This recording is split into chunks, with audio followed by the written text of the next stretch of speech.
Morning बच्चों, कैसे हैं आप सब। आज हमारा चैप्टर है determination of income of certain business और profession on a presumptive basis. ये बिजनेस हेड में हमारा थर्ड चैप्टर रहेगा।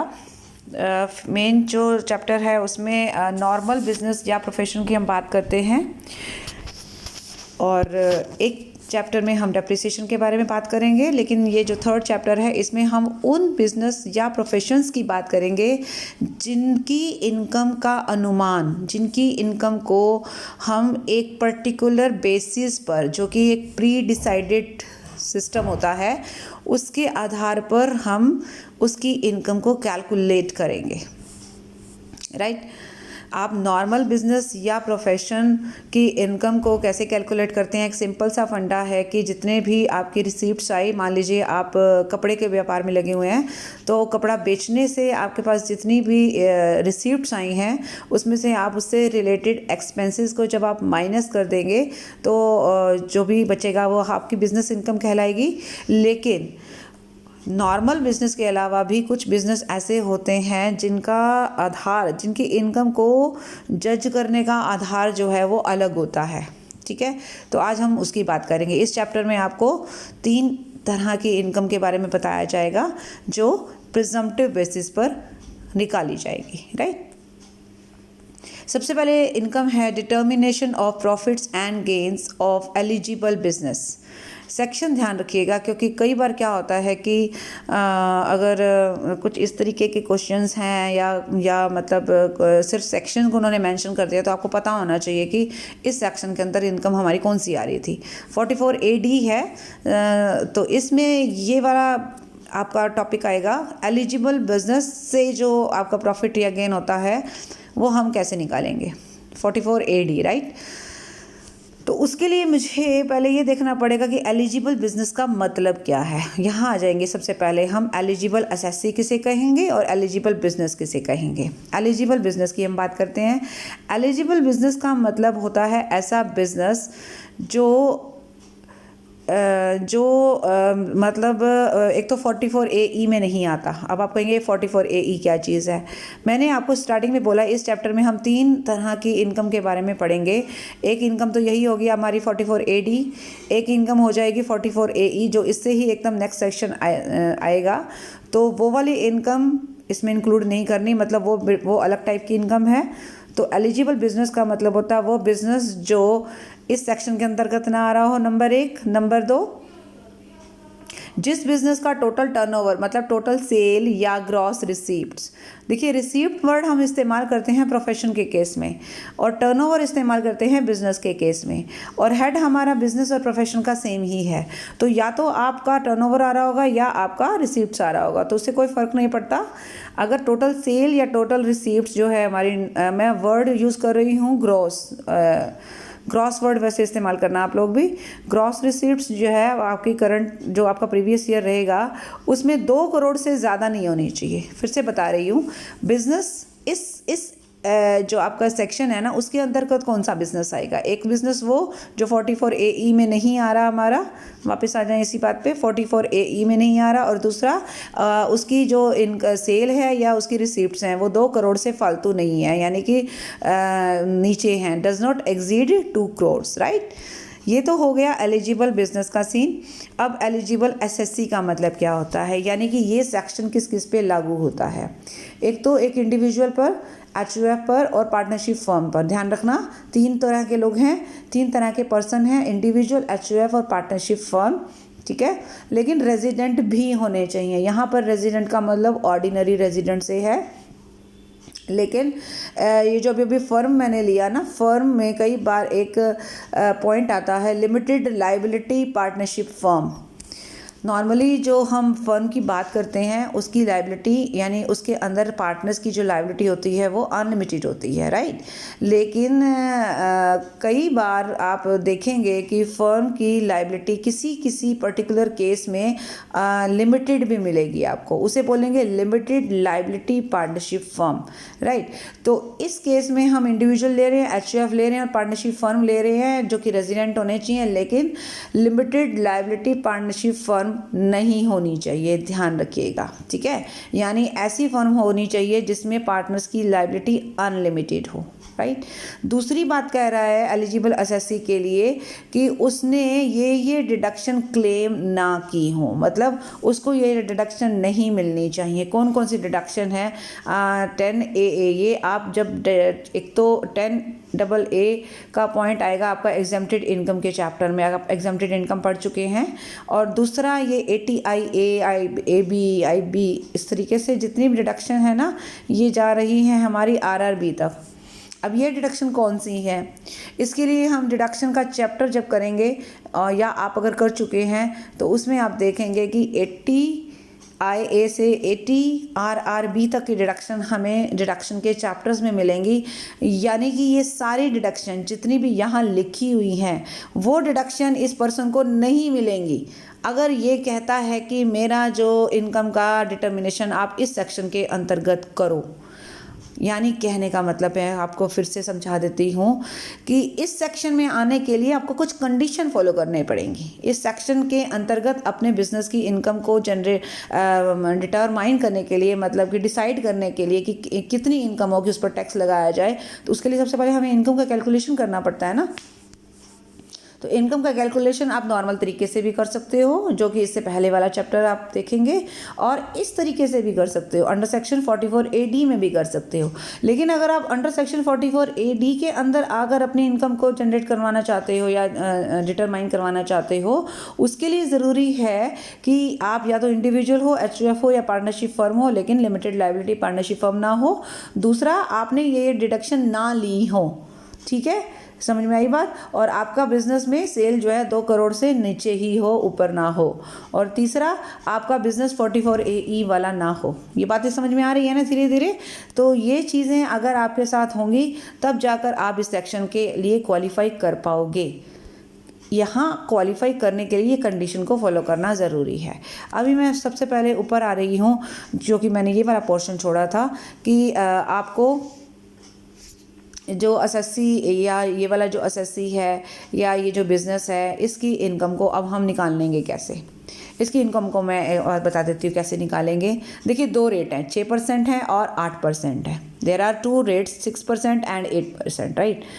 किसका करना है 6%? टोटल टर्नओवर, जितनी भी आपकी सेल या आपकी ग्रॉस रिसीप्ट जो आपको क्वेश्चन में दी जाएगी, उसका आपने सीधा 6% कर लेना है और कुछ भी नहीं करना। कंडीशन क्या है 6% में आने के लिए कि आपको जो ये सेल हुई है या आपको जो ये पैसा मिला है, अगर मान लीजिए आप डॉक्टर हैं, आप इंजीनियर हैं, या आप लॉयर हैं, या आप किसी भी प्रोफेशन में हैं, या फिर आप बिजनेस में हैं, ठीक है, और आप का जो भी सेल हो रहा है वो सेल का पैसा अगर आपके अकाउंट में आता है सीधा, या आपको चेक मिलता है, या आपको इलेक्ट्रॉनिक फॉर्म में, जैसे इलेक्ट्रॉनिक फॉर्म का आप समझते हैं आजकल, जैसे पेटीएम से या UPI से या भीम UPI है, या और भी किसी भी तरह का इलेक्ट्रॉनिक मोड से अगर आपको पेमेंट मिली है, कैश नहीं मिलनी चाहिए, ये ध्यान में रखना। बैंक ड्राफ्ट हो, चेक हो, या फिर इलेक्ट्रॉनिक मोड हो, उससे आपको पेमेंट मिली हो। क्या पेमेंट मिली हो? जो भी आपकी सेल हुई है। जैसे मान लीजिए आप बिज़नेस कर रहे हैं, आप अपनी सारी जो सेल है वो कैश नहीं करते हैं, आप इस तरीके से, मतलब आप कैश लेते नहीं हैं, आप पेमेंट या तो ऑनलाइन लेते हैं या फिर आप चेक के थ्रू लेते हैं, तो आपकी टोटल सेल का या टोटल रिसीप्ट का 6% आपकी इनकम मान ली जाएगी, राइट। और उसके ऊपर ही हम टैक्स लगाएंगे, नंबर 1। नंबर 2, 8% तब आएगा अगर आपने पेमेंट कैश में लिया, यानी कि ऑनलाइन तरीके से नहीं ली है, ना ही आपने चेक या बैंक ड्राफ्ट लिया है, ठीक है जी, समझ में आया। ये पेज क्लियर हो गया। अब हम नेक्स्ट पेज पे चल रहे हैं। इसको थोड़ा सा, हाँ चलिए जी, कुछ प्रोविज़न हैं अब आपको ध्यान में रखने हैं। अभी आपको जो पीछे छोटी छोटी बातें बताई वो तो हैं ही हैं, कुछ प्रोविज़न और हैं। यानी कि इस कैटेगरी में आने के लिए, इस सेक्शन के अंतर्गत इनकम को क्वालिफाई कराने के लिए आपको कुछ प्रोविज़न्स फॉलो करने पड़ेंगे। जैसे आपको इसके अलावा याद रखिए किसी भी और खर्चे की कोई डिडक्शन नहीं मिलेगी। मान लीजिए आप कहो जी मेरा तो रिपेयर, मेरी तो मशीनरी टूट गई थी और मैंने रिपेयर कराई है, मेरा 2000 रुपये खर्च हुआ है, नहीं। आपका जब इनकम आपको बता दिया ना, या तो 6% या 8% है, तो उसमें कोई भी एक्सपेंसेस की डिडक्शन आपको नहीं मिलेगी, राइट। अब आप एक बात सोच के बताइए मुझे, मैंने अपनी बता दी डिपार्टमेंट को कि मेरे 10 लाख रुपए की सेल है, ठीक है, 10 लाख रुपए की सेल है। अगर मैं नॉर्मल तरीके से कैलकुलेट करती तो 10 लाख रुपए की सेल के हिस्से में से क्या माइनस करती, जो भी खर्चे हुए थे वो मान लीजिए मेरे 2 लाख रुपए खर्चे हुए थे, तो 2 लाख लेस करके मैं 8 लाख के ऊपर टैक्स देती ना, वो तो हो गया नॉर्मल तरीका। इस तरीके में क्या किया कि डिपार्टमेंट कहता है कि जी या तो एक तरफ 2 लाख खर्च निकाल के दिखा दो, 8 लाख पे टैक्स दे दो, या फिर आप ऐसा करो 6% या 8% जो भी आपके ऊपर लागू हो रहा है। अगर आपने कैश पेमेंट लिया है तो 8%, यानी कि 10 लाख का 8% कितना बनेगा उसके ऊपर टैक्स दे दो, या फिर अगर आपने कैश पेमेंट नहीं लिया है तो 10 लाख के 6% के ऊपर टैक्स दे दो। अब आप ये सोच के बताओ कि 10 लाख का 6% जो है वो हमारा जो है हमें ज़्यादा फ़ायदा देगा, या वो जो 2 लाख लेस करेंगे उसमें हमें बेनिफिट मिलेगा। तो अगर आपको लगता है कि आप अपना टैक्स बचा सकते हो इस तरीके से, तो आपको थोड़ा सा ये देखना पड़ेगा कि ये प्रोविजंस फॉलो करने पड़ेंगे। अगर आप इन प्रोविजंस को फॉलो नहीं करते तो आपका जो कैलकुलेशन होगा वो नॉर्मल बिजनेस की तरह ही होगा, ठीक है। अब ये प्रोविज़न क्या क्या है कि अगर आप अपनी इनकम को 44AD में प्रिज्यूम करवा रहे हैं, नो डिडक्शन, अभी बता रही हूँ ना मैं, नो डिडक्शन अंडर सेक्शन, कोई भी डिडक्शन, ये 30 to 38 है। जब आप चैप्टर बिजनेस हेड पढ़ोगे, मेन जो आपका चैप्टर है उसमें आप देखेंगे कि सारी जो डिडक्शन है वो 30 से 38 के बीच में आ रही हैं, वो आपको नहीं मिलेंगी। मैंने नो लिखा है, वो आपको नहीं मिलेंगी, राइट। नंबर 1 बात। नंबर 2, ये भी मान लिया जाएगा कि आप अगर जैसे मैंने अभी डेप्रिसिएशन की बात करी, मैंने रिपेयर की बात करी, मान लीजिए बिज़नेस चला रही हूँ तो मेरे यहाँ पे फैक्ट्री में बहुत सारी मशीनरी लगी हुई है और उस मशीनरी के ऊपर भी डेप्रिसिएशन भी तो होता है। क्या मैं डेप्रिसिएशन भी नहीं लेस कर सकती? नहीं कर सकते आप, ठीक है, नो वर्ड लिख दीजिएगा, ठीक है। उसके अलावा फिर कहता है ये 3rd पॉइंट में जो कह रहा है वो ये है कि अगर मान लीजिए आपका इस साल 1% मान ली, चलो मैं लगा लेती हूँ 15-16, 2015-16 में मैंने अपने बिजनेस की इनकम को इस सेक्शन के हिसाब से कैलकुलेट कराया और टैक्स दे दिया, लेकिन आगे आने वाले 5 सालों में जो है मेरी इनकम इस सेक्शन के अंतर्गत क्वालिफाई नहीं कर पाई, तो फिर इसका मतलब यही है कि 5 ईयर्स का ज़रूर देखना है। अगर 5 ईयर्स कॉन्टीन्यूसली आपकी इनकम क्वालिफाई नहीं करती तो आगे आने वाले किसी भी साल में फिर आप रिज्यूम नहीं कर पाओगे, ठीक है। 4th पॉइंट पे आ रहा है कि अगर आपको लग रहा है जी कि 6% या 8% तुमने किया और ये तो मेरा जो है टैक्स ज़्यादा बन रहा है, कि मान लीजिए मेरी इनकम को आप 6% करते हो, ठीक है, और इसके ऊपर टैक्स लगाते हो, लेकिन 6% के हिसाब से मैं इनकम देखती हूँ तो टैक्स मतलब मेरी इनकम ज़्यादा शो हो रही है, लेकिन अगर मैं नॉर्मल तरीके से कैलकुलेट करती हूँ तो मेरी इनकम कम शो हो रही है। तो आपको लगता है कि भाई इस सेक्शन में आने के बाद तो ज़्यादा गड़बड़ हो गई, मैं तो नॉर्मल तरीके से करवाऊँ, तो उसके लिए आपको प्रॉपर अकाउंट्स मेंटेन करने होंगे, उसके लिए आपको मेंटेन करने होंगे प्रॉपर अकाउंट्स, ताकि आप ये प्रूव कर पाओ कि देखो भाई मैंने ये इनकम अर्न की है और ये मेरे खर्चे हैं, और वो माइनस करके देखो मेरी इनकम कितनी कम बन रही है। तो you will have to prove, right. तो ये प्रूव कैसे, वर्बली नहीं कर पाओगे ना, उसके लिए you will have to maintain proper accounts, और ऑडिट भी कराना पड़ेगा। ये नहीं है कि खाली तुमने अकाउंट्स बनाया और काम चल जाएगा, you will have to get these accounts audited, और उसकी रिपोर्ट आपको अपने डिपार्टमेंट में अटैच करके देनी होगी इलेक्ट्रॉनिकली, राइट।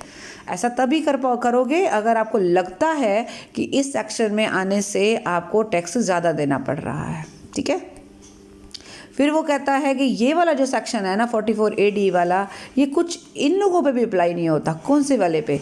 एक पर्सन जो 44AA में आते हैं और कोई प्रोफेशन अपना रहे हैं, प्रोफेशन में जैसे डॉक्टर है, प्रोफेशन में जैसे वकील है। मैं आपको 1 सेकेंड के लिए उस कैटेगरी में लेके जाती, ये देखिए,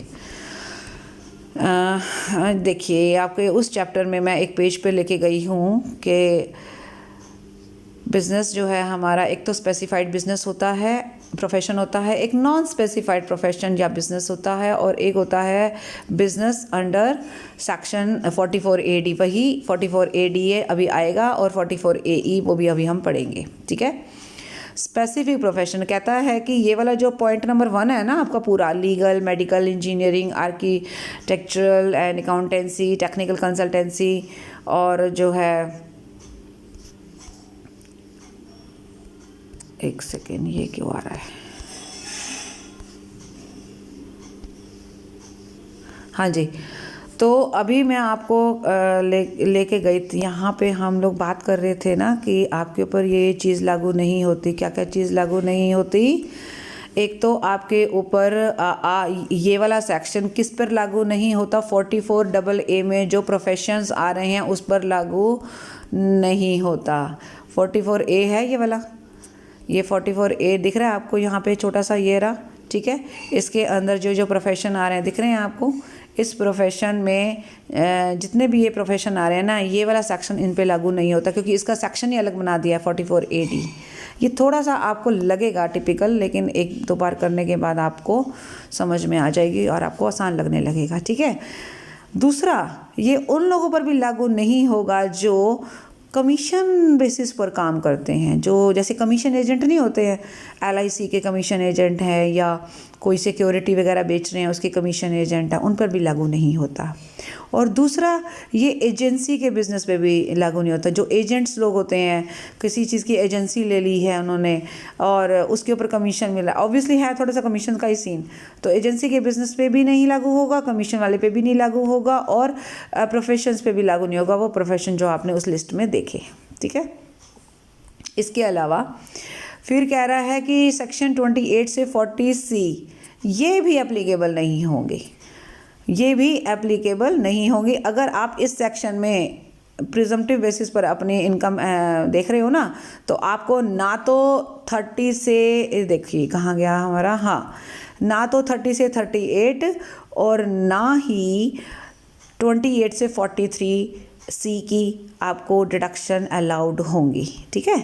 ये सेक्शन आपके ऊपर अलाउड नहीं होंगे। दूसरा, थोड़ा सा ध्यान दीजिए, करंट ईयर का लॉस, मान लीजिए आप इसी साल की बात कर रही हूँ मैं, ठीक है, इस साल में दूसरा ही कोई और बिजनेस है जो प्रिजम्पटिव बेसिस पे है।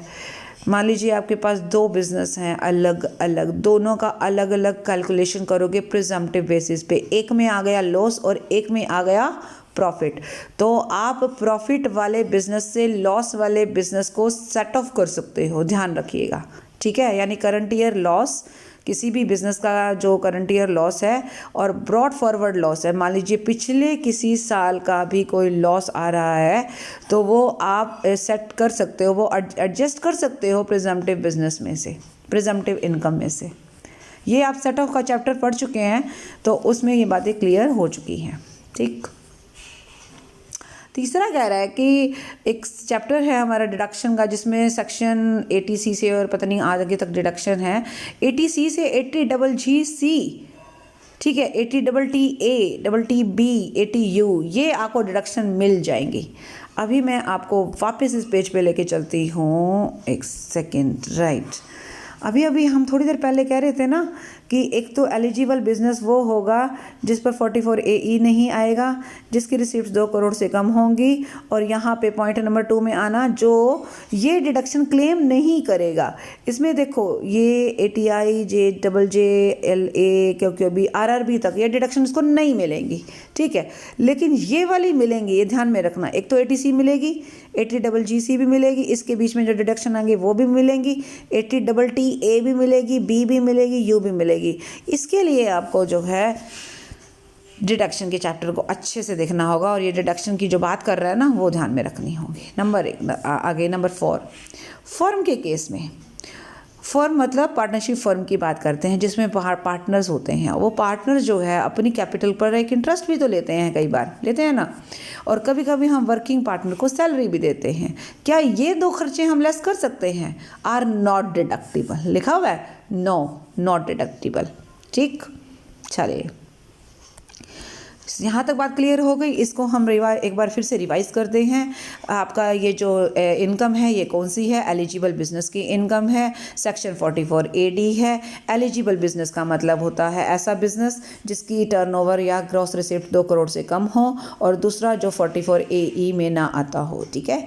और एलिजिबल एसएससी का मतलब हो गया इंडिविजुअल, HUF और पार्टनरशिप फर्म, लेकिन लिमिटेड लायबिलिटी पार्टनरशिप फर्म नहीं होनी चाहिए। और ये पर्टिकुलर डिडक्शन उसको नहीं मिलेंगी। ठीक है, अब आपकी इनकम को जैसे कैसे निकालेंगे, आप हमें बताओगे आपकी टोटल सेल या टोटल रिसीप्ट्स क्या हैं, हम उसका 6% या 8% करेंगे। 6% तब करेंगे जब आप टोटल सेल या टोटल रिसीप्ट जो है कैश में नहीं ले रहे हो, 8% तब करेंगे जब आप कैश में ले रहे हो। यहाँ तक बात क्लियर हो गई है। और कुछ प्रोविज़न यही है कि एक तो कोई डेप्रिसिएशन लेस नहीं करने दिया जाएगा, कोई और डिडक्शन लेस नहीं करने दी जाएगी। कोई और डिडक्शन का मतलब यहाँ 30 से 38 बिजनेस की डिडक्शन की बात कर रही हूँ मैं, जो बिजनेस हेड की डिडक्शन होती हैं अलग से वो। और दूसरा, किसी पर्टिकुलर ईयर में अगर आपको ये प्रिज्यूम किया है, उससे आगे आने वाले 5 सालों में नहीं किया है, तो आगे आपको फिर ये डिडक्शन नहीं ये वाले के लिए आप क्वालिफाई नहीं कर पाओगे। ठीक है, और अगर आपको लगता है कि इस सेक्शन में आने से आपको टैक्स ज़्यादा देना पड़ रहा है, तो आप अपना मेंटेन करो, प्रॉपर अकाउंट्स ऑडिट करवाओ, ताकि आपका कैलकुलेशन जो है आपकी इनकम का नॉर्मल तरीके से हो सके। और ऐसे कोई भी पर्सन जो कि प्रोफेशन में है वो इस पे में नहीं आते, जिनकी कमीशन या ब्रोकरेज की इनकम है वो नहीं आते, जो एजेंसी का बिजनेस कर रहे हैं वो नहीं आते। ठीक है, और 28 से 43C की भी बिजनेस की डिडक्शन आपको नहीं मिलेंगी। हाँ, करंट ईयर का कोई लॉस है बिजनेस का या पीछे से कोई लॉस आ रहा है, वो आप लेस कर सकते हो। और डिडक्शन 80C से 80GGC और कुछ पर्टिकुलर डिडक्शन है जो आपको मिल जाएंगी। और फर्म के केस में इंटरेस्ट ऑन कैपिटल और सैलरी टू वर्किंग पार्टनर नहीं लेस करने दी जाएगी। ये आपको थ्योरी के पॉइंट ऑफ व्यू से भी जो है ना आपको टॉपिक ध्यान रखना होगा। अब हम एक इलस्ट्रेशन करेंगे, उससे आपका सारा जो है कन्फ्यूज़न जो है क्लियर हो जाएगा। Mister Nath is engaged in the business of civil construction के बिजनेस में लगे हुए हैं, मतलब कोई प्रोफेशन नहीं है। ठीक है, his gross receipts from such business are इतने 120 लाख, यानी 2 करोड़ से तो कम ही हो गई, ये उसकी रिसीप्ट्स हैं ड्यूरिंग द प्रीवियस ईयर। ठीक है जी, ही वांट्स टू पे टैक्स, वो पे करना चाहता है tax on his income, assume करके कि भाई मेरी इनकम पर 8% ग्रॉस रिसीप्ट दिखा दो अंडर सेक्शन 4480। हालांकि उसके कहने से बात नहीं बनेगी, वो हम देखेंगे कि 6 करना है या 8 करना है। अगर उसने कैश लिया होगा तो हम 8 करेंगे, वरना हम 6 करेंगे। फर्दर अगेंस्ट सच इनकम, इस इनकम में से वो कहता है कि मुझे डेप्रिसिएशन घटाने दो 15% के रेट से, जो मैंने अपनी प्लांट एंड मशीनरी पर दिया है। तो पहले ही हमें क्लियर कर दिया गया है कि आपको डेप्रिसिएशन लेस नहीं करने दिया जाएगा। ठीक है, रिटर्न डाउन वैल्यू 10 लाख की दे रहा है वो 1/4/2019 को। ठीक है, which he use for the aforesaid business, इसको उसने अपने बिजनेस के लिए इस्तेमाल किया है। Find out his income assessable under the head profits and gains of business और प्रोफेशन। ठीक है, कर लेंगे जी। And written down value of plant and machinery on 1/4/20 को, हमें 1/4/19 को रिटर्न डाउन वैल्यू दे रहा है 10 लाख, वो कहता है 1/4/20 को रिटर्न डाउन वैल्यू बता दो, और दूसरा मुझे मेरी इनकम बता दो कि कितने पे मैंने टैक्स देना है। तो अगर आप इस कैटेगरी में आना चाहते हो तो हम आपकी टोटल इनकम को देखेंगे कितनी है। आपकी इनकम 2 करोड़ से कम होनी चाहिए, और दूसरा आपको कोई आलतू फालतू डिडक्शन नहीं मिलेंगी, नहीं ना तो डेप्रिसिएशन की मिलेगी, ना मेजर डिडक्शन आपको नहीं मिलेंगी, और तीसरा आप ये जो डेप्रिसिएशन क्लेम करना चाह रहे हो वो नहीं मिलेगा। और चौथा, अगर 8% चाहते हो तो 8% तभी होगा जब आप कैश में पेमेंट ले रही हो। तो अगर इसने कुछ भी मेंशन नहीं किया और 8% क्लेम कर रहा है तो समझ लीजिए कि इसने कैश में ही लिया होगा, वरना ये 8% नहीं मांगता। ठीक है, तो हम क्या करेंगे, हमें करेंगे कि 120 लाख का 8% किया, हम करेंगे 120 लाख का 8%, यानी कि बिजनेस प्रॉफिट जो कि असेसिबल है। ठीक है, कितना हो गया जी, 9,60,000 हो गया। यही हमारे टैक्सेबल इनकम है। देखो, कुछ भी लेस नहीं करने दिया गया। ठीक है, डेप्रिसिएशन के बारे में आप लिख देना कि डेप्रिसिएशन हम क्लेम नहीं करने देंगे क्योंकि रूल ही नहीं कहता। दूसरा कह रहा है, दूसरी बात वो पूछ रहा है कि प्लांट एंड मशीनरी की रिटर्न डाउन वैल्यू बता दीजिए प्लीज़ मुझे। 1/4/20 को 1/4/19 को मैंने आपको बता दिया 10 लाख की है। हालांकि डेप्रिसिएशन का चैप्टर आपने अभी नहीं किया है, लेकिन थोड़ा सा आइडिया मैं दे देती हूँ, क्योंकि इसके जो रेट्स हैं डेप्रिसिएशन के वो आपको टेबल से ही समझ में आएंगे। ये इसने रेट नहीं बताया है, लेकिन बताया 15%। ठीक है, तो रिटर्न डाउन वैल्यू से आप अकाउंट्स में भी करते आ रहे हैं, 10 लाख के ऊपर पूरे साल का डेप्रिसिएशन लगा दीजिए। कितने साल का, कितने महीने उसका 15% के हिसाब से 10 लाख के ऊपर 1,50,000 हो जाएगा। तो हम लिखेंगे return down value on 1/4/19 10 lakh, फिर लिखूंगी डेप्रिसिएशन फॉर द ईयर 1,50,000 और फिर आ जाएगा रिटर्न डाउन वैल्यू ऑन 1/4/20 जो कि वो पूछ रहा है। माइनस करने के बाद हमारा आ जाएगा 8,50,000, राइट। तो ये था हमारा क्वेश्चन, ठीक है। एक छोटा सा क्वेश्चन और कर लेते हैं, थोड़ा और अच्छे से समझ में आ जाएगा। एक बिजनेसमैन है, एलिजिबल है कंप्यूट करने के लिए अपनी इनकम इस सेक्शन के अंतर्गत, ठीक है। From the following information compute his business income, उसकी बिजनेस इनकम बताइए। पहली इनकम है sale by electronic clearing system through a bank. कितनी है ये, एक सेकेंड, हाँ 1 करोड़ है, ठीक है जी। 2 करोड़ से नीचे ही होगी ना। तो इलेक्ट्रॉनिक क्लियरिंग सिस्टम की इनकम है और बैंक से, तो बैंक से पेमेंट हुई है उसकी, ठीक है। और सेल उसने इलेक्ट्रॉनिक क्लियरिंग सिस्टम है, इलेक्ट्रॉनिक मोड से उसने सेल की है, ठीक है जी। तो 6% होता है ना, तो आप उसका जो है 6% करेंगे तो हमारा 6 लाख बनेगा, ठीक है जी। ओके, आगे चलते हैं। अदर सेल में कुछ नहीं बता रहा ना, तो इसका मतलब होता है ये कैश हुई होगी। तो 80 लाख का 8% हम करेंगे, 8% करेंगे तो देखा 6,40,000 आ गया, ठीक है। तो मेरी टोटल टैक्सेबल बिजनेस इनकम आ जाएगी 12,40,000, right. It's very easy. So that's all for this video. No, एक हम पॉइंट और करेंगे, अभी वीडियो बंद नहीं करेंगे। ये छोटा सा पॉइंट मैं एक और करवाऊंगी, determination of profits and gains of profession. Next section करवाई लेते हैं, सेक्शन 44A-D-A। पहले वाला क्या था, 44A-D, ठीक है। अब वो कहता है कि 44A-D-A में उसे कुछ पर्टिकुलर नाम नहीं दिया है ऊपर, देखो सिंपल बोला है profit and gains, right, of profession. Profession word बोला है उसने, बिजनेस वर्ड नहीं बोला, तो इसमें सिर्फ प्रोफेशन आएगा, ये ध्यान में रखना, ठीक है। अभी प्रोफेशन, अभी क्या क्या करना है। एलिजिबल असेसी कौन है, असेसी है एक ऐसा असेसी जो इंडिया का रेजिडेंट है, कोई भी है, मतलब इसमें उसने ये नहीं बोला। He is engage in a profession में है, जो कि सेक्शन 44AA, मैंने आपको लिस्ट दिखाई थी 44AA की, जिसमें आपने देखा अगर डॉक्टर्स, इंजीनियर सारे, तो वो सारे इसमें आ गए हैं। नंबर 1। नंबर 2, उसकी टोटल रिसीप्ट्स जो हैं 50 लाख से ऊपर नहीं होनी चाहिए, डू नॉट एक्सीड। अगर ऊपर होती हैं तो कहाँ जाएगा, फिर नॉर्मल बिजनेस की तरह, नॉर्मल प्रोफेशन, नॉर्मल बिजनेस या प्रोफेशन की तरह ट्रीट किया जाएगा। फिर इस तरीके से ट्रीट नहीं होगा जो ये बता रहा है, ठीक है। कंडीशन क्या है, एक तो वो प्रोफेशन में हो और दूसरा उसकी ग्रॉस रिसिप्ट्स 50 लाख से ऊपर ना हो। अब आपका टैक्स, आप इनकम कैसे प्रिज्यूम करनी है, आपने इसकी टोटल रिसीप्ट्स का 50% ले लेना है, जो इसकी टैक्सेबल इनकम मानी जाएगी, ठीक, समझ में आया। ओके, लेकिन अगर ये कहता है कि भैया ऐसे मत करो, तो ऐसे नहीं करते, कोई बात नहीं, फिर आप अपने अकाउंट्स मेंटेन करो और आप अपना ऑडिट करवाओ, ये भी ध्यान में रखना। चलिए, कुछ प्रोविजंस हैं कि अगर आपने ये डिडक्शन, आपने इनकम को इस तरीके से लेना है ना, 44A-D में है, आपको कोई और डिडक्शन 30 से 38 नहीं मिलेगी, ओके। और उसके अलावा कोई डेप्रिसिएशन नहीं मिलेगा, राइट। और इसके अलावा अगर आपको लगता है स्कीम ऑप्शनल है, परमानेंट नहीं है कि भैया ज़बरदस्ती थोप दी गई है, नो। आप चाहो तो इसके अंदर करवा लो अपना टैक्स कैलकुलेशन, चाहे तो आप उसके हिसाब से करवा लो, लेकिन इसमें आने के लिए आपको प्रोविज़न फॉलो करने पड़ेंगे जो मैंने आपको बता दी है, ठीक है। अगर आप दूसरे कैटेगरी में जाना चाहते हो तो आपको अकाउंट्स मेंटेन करने पड़ेंगे, ओके।